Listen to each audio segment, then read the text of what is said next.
Hello guys, welcome to my channel dentist या tip. पिछली video में हमने ब्लीचिंग पढ़ा था, उसके मैकेनिज्म ऑफ एक्शन और फैक्टर्स पढ़े थे। इस वीडियो हम बात करेंगे क्लासिफिकेशन की। तो क्लासिफिकेशन में दो टाइप है, intra coronal bleaching, extra coronal bleaching. Intra coronal का मीन्स हम क्राउन के अंदर, क्राउन को ओपन कर रहे हैं, वहाँ ब्लीचिंग एजेंट ऐड करेंगे। देन हम ब्लीचिंग एजेंट ऐड करने के बाद वहाँ पे ब्लीचिंग एजेंट अपना एक्शन परफॉर्म करेंगे, दैट इज़ इंट्रा कोरोनल। ये मीन्स हम नॉन वाइटल टूथ के अंदर करने वाले हैं। ये एक्स्ट्रा कोरोनल हम करेंगे वाइटल टूथ के अंदर, हमें एक्सटर्नल सरफेस पे हम ब्लीचिंग एजेंट्स का यूज़ करेंगे। इंट्रा कोरोनल ब्लीचिंग के दो टाइप है, walking bleach technique, in office thermo catalytic bleaching technique. Extra coronal में दो type, in office vital bleach technique, at home vital bleach technique. हम स्टार्ट करने वाले हैं walking bleach technique, that is the part of intra coronal non vital bleaching technique.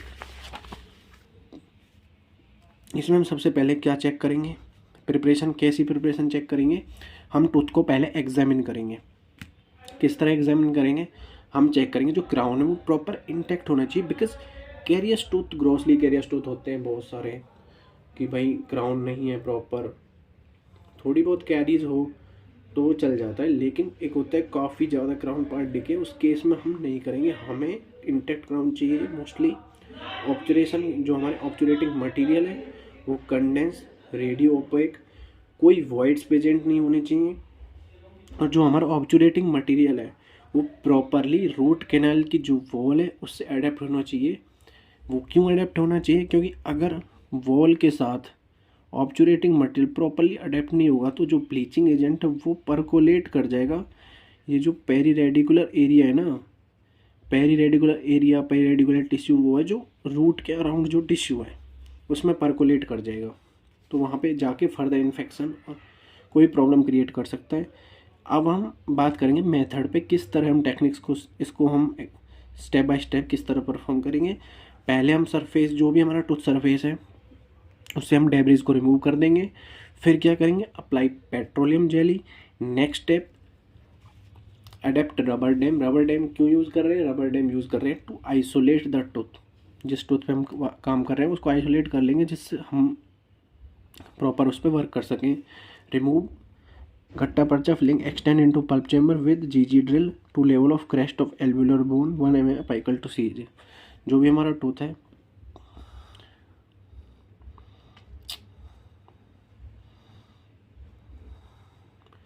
जैसे हमारा tooth है, यहाँ पे गट्टा पर्चा की फिलिंग है, पल्प चेंबर है, नीचे गट्टा पर्चा की फिलिंग है, तो हम इसमें से 1 mm तक फिलिंग को रिमूव कर देंगे। और यहाँ पे हम क्या, इंट्राकोरोनल बैरियर्स फिल कर देंगे।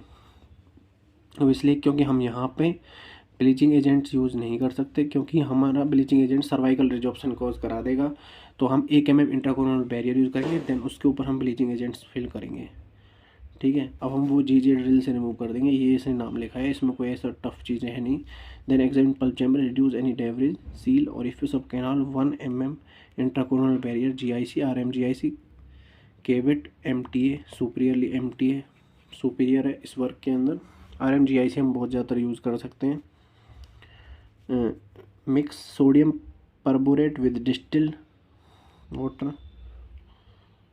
इन सीवियर केस में 3% H2O2 can be use as a thick paste. Walking bleach में हम अलोन एक भी यूज़ कर सकते हैं, दोनों को मिक्स करके यूज़ कर सकते हैं। Next, carry thick paste in chamber with amalgam carrier, place a moist cotton pellet of H2O2 over paste. Next, seal the SS cavity to thickness of 3 mm adhesive material.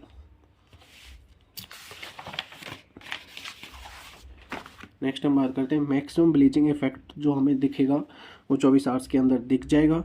Patient return in 3 to 7 days after.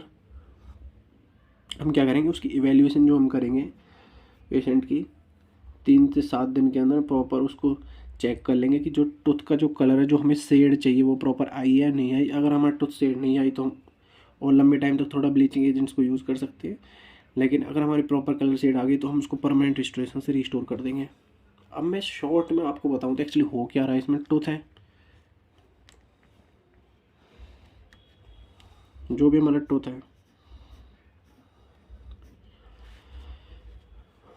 Tooth के अंदर यहाँ bleaching material है, tooth के अंदर यहाँ ऑब्चुरेटिंग material है, sorry, यहाँ हमें सबसे पहले क्या करना है, 1 mm ऑब्जरेटिंग मटेरियल को हटा देना है, वहाँ पे इंटरकोलर बैरियर फिल कर देंगे, ऊपर फिर यहाँ पे हम ब्लीचिंग एजेंट यूज़ कर देंगे, फिर हम टेम्परेरी रिस्टोरेशन कर देंगे, ठीक है। अगर टूथ शेड आ गई तो फिर बाद में परमानेंट रिस्टोरेशन कर देंगे। तो ये 3 चीज़ें हैं जो स्टेप बाय स्टेप होंगी और आपको मैंने बता दिया।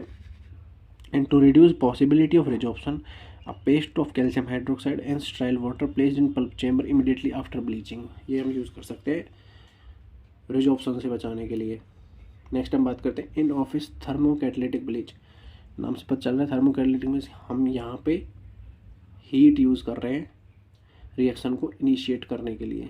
अ loose cotton material with 30% H2O2, सारे स्टेप्स वही रहेंगे, हमने स्टेप बाय स्टेप किया, टूथ को क्लीन किया, जितने भी टूथ को ओपन किया, सारे स्टेप्स वही रहेंगे। लेकिन हम बाद में क्या कर रहे हैं, जहाँ पे हमने एजेंट का यूज़ किया था वहाँ पे जाके अब हम उस एजेंट को हीट से एक्टिवेट कर रहे हैं, बस इतना फ़र्क है इस टेक्निक के अंदर और ऑफिस ब्लीच टेक्निक में। वहाँ पे रिएक्शन परफॉर्म हो रही थी, नॉर्मली पेस्ट को हमने मिक्स किया, यहाँ पे हम एक्टिवेट कर रहे हैं इसको किसके थ्रू, हीट और लाइट के through. On completion of bleaching, a pellet of cotton moist with H2O2 और mix of this sealed in pulp chamber. जैसी रिएक्शन होगी, ब्लीचिंग कंप्लीट होगी, हम उसके एक pellet of cotton moist with, या तो सिर्फ हाइड्रोजन पेरोक्साइड यूज़ कर लेंगे, इनका मिक्सचर पल्प चेम्बर के अंदर डाल देंगे और टेम्परेचर रिस्टोरेशन करके भेज देंगे। इसमें भी सेम ही है और आगे भी फर्दर एनालिसिस सेम तरीके से करेंगे। Walking bleach consume is method of choice because consume less time. Method of choice है walking bleach technique non vital tooth के केस में। इंडिकेशन क्या है वॉकिंग ब्लीच के, pulp chamber discoloration, dentin discolouration.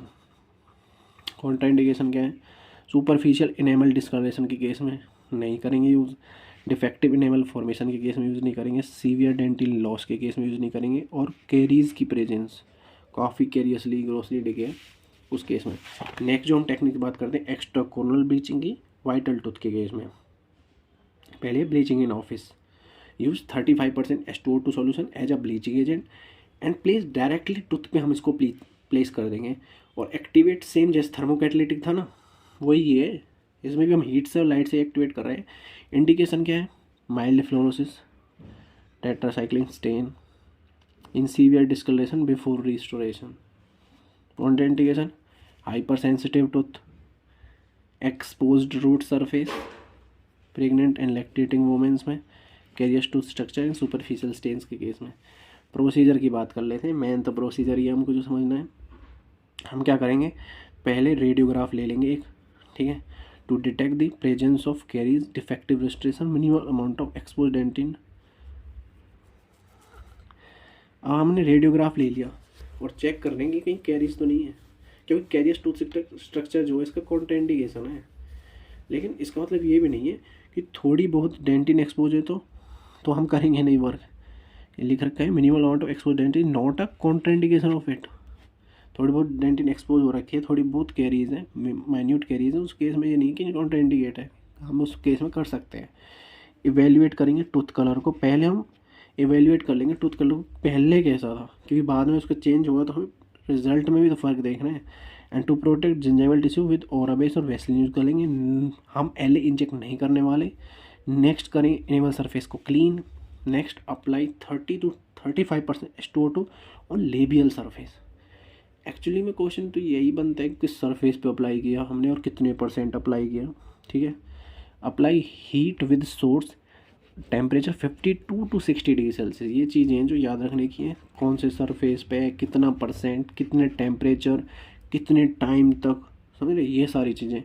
Time of heat is not more than 30 minute and then उसके बाद 30 minute से कम हमने किया, मान लो 25 मिनट किया, उसके बाद टूथ को कूल करेंगे 5 मिनट के लिए, ठीक है। नेक्स्ट हम जो आते हैं इस पर वो है pumice use to remove gel from enamel surface. हमने अप्लाई कर दिया लेस देन 30 मिनट तक, 5 मिनट के लिए कूल भी कर दिया। अब हमें ब्लीचिंग एजेंट को रिमूव भी तो करना है टूथ सरफेस से, फिर उसको इरीगेट करेंगे, टूथ को ड्राई करेंगे, देन टूथ को पॉलिश करेंगे। NaF जेल का यूज़ कर सकते हैं हम 3 से 5 मिनट तक। फिर पेशेंट को इंस्ट्रक्ट करेंगे कि भाई फ्लोराइड 2 हफ्ते तक फ्लोराइड का रिंस करो, ठीक है। तो फ्लोराइड मटेरियल्स जैसे कि हम फ्लोराइड कोई भी टैबलेट्स आती हैं कोई भी, तो उन्हें हम स्विच करके मतलब चुई किया, रिंस किया, इस तरीके से 2 हफ्ते से हम फ्लोराइड के मटेरियल्स यूज़ करने हैं जिनमें फ्लोराइड और टैबलेट्स यूज़ कर सकते हैं, ठीक है। तो हमने इसमें स्टेप बाय स्टेप बात करी, यहाँ तक सारे क्लियर हो गए स्टेप्स। नेक्स्ट डेंटल लेज़र भी हम यूज़ कर सकते हैं। लेज़र जैसे हीट डिसोसिएट कर रही है ना H2O2, इस तरह लेज़र भी रिएक्शन करा सकती है। डेंटल लेज़र को रैपिड डिसोसिएशन ऑफ H2O2, ये इस टेक्निक से अलग एक कुछ इंपॉर्टेंट पॉइंट्स हैं कि dental laser can cause rapid dissociation of H2O2 but may cause post operative sensitivity. Laser है तो सही कि भाई लेज़र ने H2O2 को डिसोसिएशन जल्दी करा दिया, रिएक्शन जल्दी होगी, ब्लीचिंग एक्शन भी इनहेंस हो गया, तो मैकेनिज्म थोड़ा फास्ट हो गया, लेकिन पोस्ट ऑपरेटिव सेंसिटिविटी क्रिएट कर सकती है, ये एक प्रॉब्लम है इसकी। अगर हम बात करें PMMA रिस्टोरेशन में exhibit yellow orange discoloration so temporary crown made of bisacrylate material is used. इसका क्या मतलब, जो पॉलीमिथाइल मिथएक्राइलेट के जो रिस्टोरेटिव जो क्राउन है ना, वो में क्या जैसे ब्लीचिंग की करी तो येलो ऑरेंज डिस्कलरेशन हम प्रोड्यूस कर सकते हैं वो, तो हमें कौन से टेम्परेरी क्राउन यूज़ करने चाहिए, बिसएक्राइल मटेरियल्स के। नेक्स्ट टेक्निक है वो है ब्लीचिंग एट होम, जो कि एक्सट्राकोनल ब्लीचिंग का सेकेंड टाइप है। इंटरकोनल में मेथड ऑफ चॉइस था वॉकिंग ब्लीच टेक्निक, यहाँ पे मोस्ट कॉमन यूज होने वाली टेक्निक है ब्लीचिंग एट होम। एक्सट्राकोनल के अंदर लैक्स एक्सपेंसिव है, जिसमें हम कस्टम फिट ट्रे यूज़ कर रहे हैं, और 10% कार्बामाइड परऑक्साइड, ये इंपॉर्टेंट है, इसमें हम यूज़ कर रहे हैं। इंडिकेशन में बात कर रहे हैं superficial enamel discoloration, mild yellow discoloration, age related discoloration, ये तो है इंडिकेशन सारे। कॉन्ट्राइंडिकेशन में severe enamel loss, hyper sensitive tooth, bruxism, presence of caries. Bruxism में टूथ ग्राइंडिंग, टूथ क्लेंचिंग आता है, ठीक है। ट्रे फैब्रिकेशन के केस में क्या है, एक्चुअली हम क्या कर रहे हैं, पेशेंट को बुलाएंगे, पेशेंट का एल्जीनेट से इंप्रेशन ले लेंगे, अपर इंप्रेशन लोअर इंप्रेशन लिया, अपर इंप्रेशन लोअर इंप्रेशन लेके कास्ट पोर करी, कास्ट का जो बेस है 0.5 इंच, ठीक है। उसके बाद हमने कास्ट पोर की, फिर हम रिजर्वायर प्लेस कर देंगे, जो हमारे टूथ का लेबियल सरफेस है ना कास्ट का, हमने वहाँ रिजर्वायर प्लेस कर दिया, क्योंकि हमें रिजर्वायर इसलिए बनाना है क्योंकि हमें बाद में ब्लीचिंग एजेंट उसी रिजर्वायर पे तो रखना है। हमने ट्रे बिना रिजर्वायर प्लेस करके फैब्रिकेट कर ली तो भाई मटेरियल जो ब्लीचिंग एजेंट है वो टूथ के सरफेस पे लगे तो ट्रे फिट ही नहीं होगी, तो हम पहले रिजर्वायर बना लेंगे, क्योंकि हम रिजर्वायर लेवल सरफेस पे प्रोवाइड करेंगे जिससे स्पेस क्रिएट हो ब्लीचिंग एजेंट के लिए, ठीक है। Form by light polymerize resin और पैटर्न फॉर्मिंग वैक्स। उसके बाद reservoir and 1 mm short of gingival margin, जैसे टूथ है यहाँ पे जिंजाइवल मार्जिन यहाँ से 1 mm शॉर्ट होना चाहिए, रिजर्वायर 1 mm शॉर्ट, 1 mm ऊपर होना चाहिए जिंजाइवल मार्जिन से। Material use in fabrication of trace thick plastic material, extent of bleaching tray by viscosity of bleaching agent. 2 type के हो सकते हैं, highly viscous, non viscous. Highly viscous होगा तो मार्जिन स्कैलोप्ड कर जाएंगे, और नॉन विस्कस होगा तो मार्जिन स्कैलोप्ड नहीं करेंगे। किस तरह, ये यहाँ पे मार्जिन है, प्रॉपर स्कैलोप पैटर्न में आ जाएगा। अगर विस्कोसिटी ज़्यादा होगी और नहीं होगी तो मार्जिन पोर्शन तक भी स्प्रेड आउट कर जाएगा, नीचे तक भी स्प्रेड आउट कर सकता है अगर विस्कोसिटी कम होगी तो। ब्लीचिंग यहाँ पे जो एजेंट है, उसके बाद ट्रे हम पेशेंट को दे देंगे, और हम फिर इंस्ट्रक्शंस देंगे पेशेंट को। पहले हम प्री ऑपरेटिव फ़ोटोग्राफ्स ले लेंगे, क्योंकि बाद में चेक भी तो करना है हमें, रिजल्ट की एनालिसिस भी तो करनी है। तो हम फिट ऑफ ट्रे चेक कर लेंगे, ट्रे को फिट करेंगे, कोई भी उसमें ट्रे के अंदर यानी इरिटेशन है, पेशेंट को प्रॉब्लम हो रही है, उसको एलिमिनेट करके दे देंगे, ठीक है। पेशेंट को क्या क्या बताएंगे कि भाई पहले टूथ को ना क्लीन करना है, प्रॉपर ब्रश करके टूथ को क्लीन कर लो, उसके बाद ट्रे को तुम ट्रे वो मतलब ट्रे को पहनो या एक प्रकार से ट्रे वो रखो भाई, प्लेस करो। हर सेशन के अंदर, हर सेशन में 4 घंटे यूज़ करनी है, और अगर आपको प्रॉब्लम है, सेंसिटिविटी हो रही है तो टाइम को कम कर दो, और आपको प्रॉब्लम नहीं हो रही तो टाइम बढ़ा भी सकते हो आप, ठीक है। While remove it from second molar region in peeling action, ये याद रखना भाई किस तरीके कहाँ से रिमूव करते हैं। After bleaching patient rinse of bleaching agent tray gently clean by brushing and stored in cool place. Number of days required to achieve the desired result, 2 से 14 दिन भी लग सकते हैं, 6 से 12 मंथ भी लग सकते हैं, डिपेंड करता है पेशेंट के टूथ की शेड कैसी है। In case of uneven distribution, किस चीज़ का अनइवन डिस्ट्रीब्यूशन क्या है भाई इसमें? Tray can loaded according if patient is wearing ceramic trays in cut in that area. In case of uneven distribution का मतलब है जैसे बहुत सारे टीथ हैं, अब जरूर थोड़ी सारे टूथ की शेड मतलब डिस्कलर्ड ही हूँ सारे टूथ, मान ले कुछ टीथ हैं बीच में एक ऐसा जो टूथ नॉर्मल भी है, तो उस केस के हिसाब से हमें ब्लीचिंग एजेंट की अनइवन डिस्ट्रीब्यूशन करनी पड़ेगी ना, ट्रे को उसी हिसाब से लोड करना पड़ेगा। अगर पेशेंट ने सिरेमिक वियर कर रखे हैं तो उस एरिया में से हम ट्रे को कट कर देंगे, क्योंकि वो सिरेमिक को वहाँ पे डिस्कलर कर सकती है। ठीक है। Agent, bleaching agent cause etching and weakening of ceramics. देखो भाई, सिरेमिक की एचिंग कर सकते हैं, वीकनिंग कर सकते हैं, इसलिए हम उस एरिया से कट कर देंगे ट्रे को। नेक्स्ट जो हम बात करते हैं इसमें वो है carbamide peroxide bleaching is safe and effective only 1 arch at a time beginning with max arch. हमने सारी इंस्ट्रक्शन दी, बट ये हमें पता ही है कि भाई हम उसको बताएंगे कि एक बार में ना एक ही आर्च को ब्लीच कर सकते हो। ठीक है, तो उसमें मैक्स आर्च से स्टार्ट करो, और कार्बामेड पेरोक्साइड जो ब्लीचिंग है वो सेफ और इफेक्टिव। इस वीडियो के अंदर हम ना ब्लीचिंग टेक्निक्स की बात कर ली और चारों ब्लीचिंग टेक्निक्स की बात कर ली जो 2 क्लासिफिकेशन के अंदर थी, एक्स्ट्राकोनल और इंट्राकोनल। नेक्स्ट वीडियो हम बात करेंगे एक्स्ट्राकोनल इंट्राकोनल ब्लीचिंग के एडवर्स इफेक्ट और माइक्रो एब्रेजन और माइक्रो एब्रेजन, जिसमें मैकिन्स टेक्निक की हम बात करेंगे, मैकिन्स सॉल्यूशन की। तो इस वीडियो के लिए बस इतना ही। आई होप आप सभी को समझ आया होगा। And guys, thanks for watching this video. Do like, share, subscribe my channel. Thank you.